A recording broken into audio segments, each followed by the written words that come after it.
Fala aí, pessoal, tudo bem? Entrando novamente aqui pela Igreja Sem Política, hoje para me pronunciar a respeito do que aconteceu em Brasília dia 8 agora, nesse domingo, onde as matérias definem como atos golpistas, tá?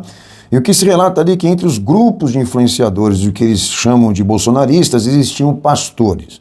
E no encontro das massas, também é muito perceptível ali atos religiosos, orações, louvores, línguas estranhas, etc. E até pude presenciar isso, inclusive. Bom, lembrando que o movimento Igreja Sem Política existe, né, para apresentar e honrar isso, os três aspectos hermenêuticos das Escrituras que, obviamente, se dirigem a esclarecer a pauta de política dentro da igreja. Quais são os três aspectos que a gente vem representando a nível de esclarecimento? A primeira delas é identificar quem é a autoridade teológica. Quem porta a autoridade teológica? Que, obviamente, a autoridade só cabe àquele que cumpre as exigências e implicações do Messias. É prerrogativa do Cristo, a autoridade é ele, não é a igreja.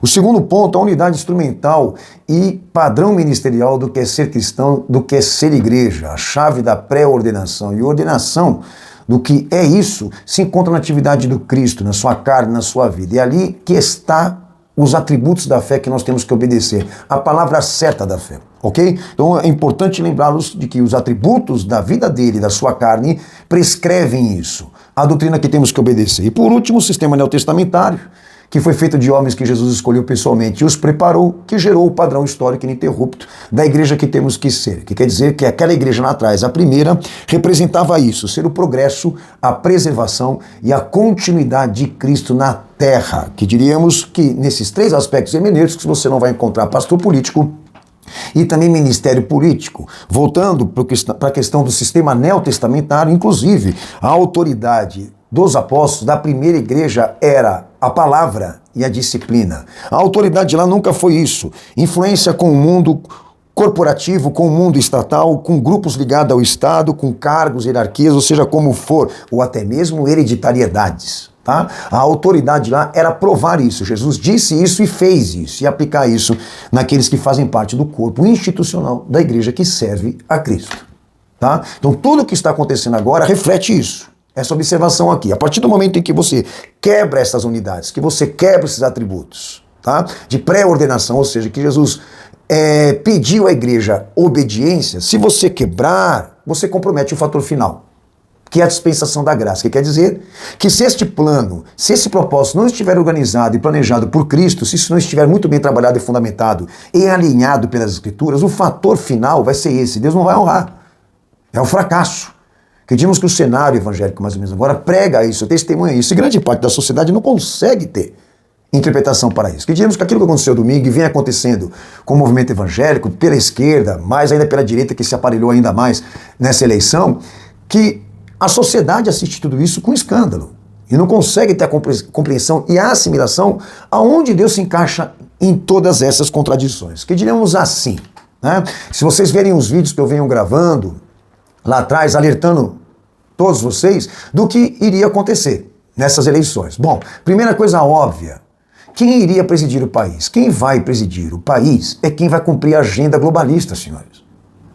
Quando que vocês, qual possibilidade de um patriota, de um ultranacionalista, militar, conseguir presidir um país como esse aqui, numa época, num tempo da história, onde nós estamos prestes a uma nova ordem mundial, que nós estamos prestes a sermos governados por um único poder.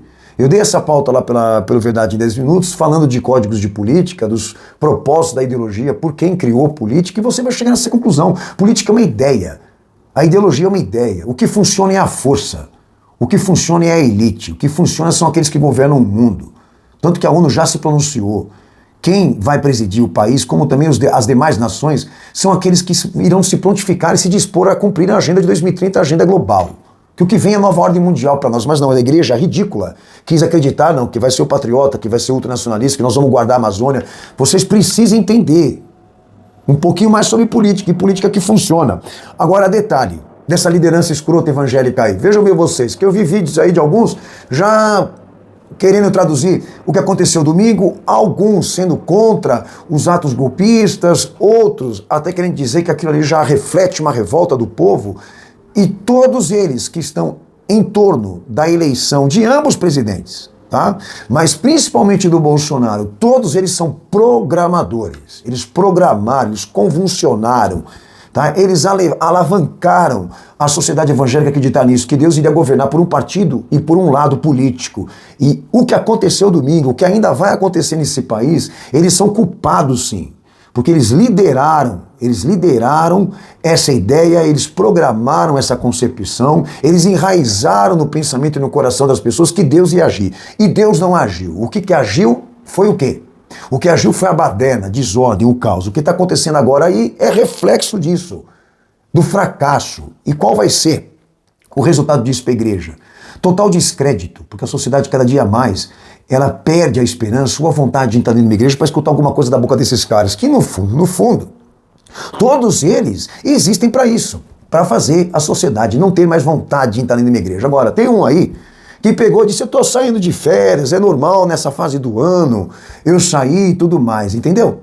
Então eles agiram, programaram, elaboraram o cenário, prepararam o cenário para sair dele e deixar exatamente agora o caos estabelecido, e um caos que favorece diretamente ainda mais a ONU a ser gerenciadora dessa pátria, como também o lado político que irá governar por ela. Que Deus tenha piedade e misericórdia na nossa vida, porque se a igreja estivesse posicionada a honrar os aspectos reais e verdadeiros da Igreja de Cristo, a sociedade não estava podendo falar agora, inclusive os jornais, de que dentro daquela desgraça existem pastores de igreja, existem orações, louvores, que até mesmo eu escutei aí, porque ele vive e cantando, todo mundo ajoelhado diante da polícia, preparando para poder dar o seu pronunciamento à Polícia Federal, e enquanto não é recebido numa sala fechada, oram, cantam ainda com esperança de que Deus vai agir. Então isso é muito triste. Isso é deplorável, para dizer melhor, o que está acontecendo com a igreja atual. Então temos que assumir essa frente de poder explicar para a sociedade que aquilo não é igreja, que aquilo lá não são cristãos. São aberrações, deformidades que o movimento evangélico, infelizmente, trabalhou, organizou para escandalizar o nome do nosso Senhor. Deus abençoe vocês, espero no próximo tema ainda continuar trabalhando e acompanhando esses movimentos. Um abraço a todos.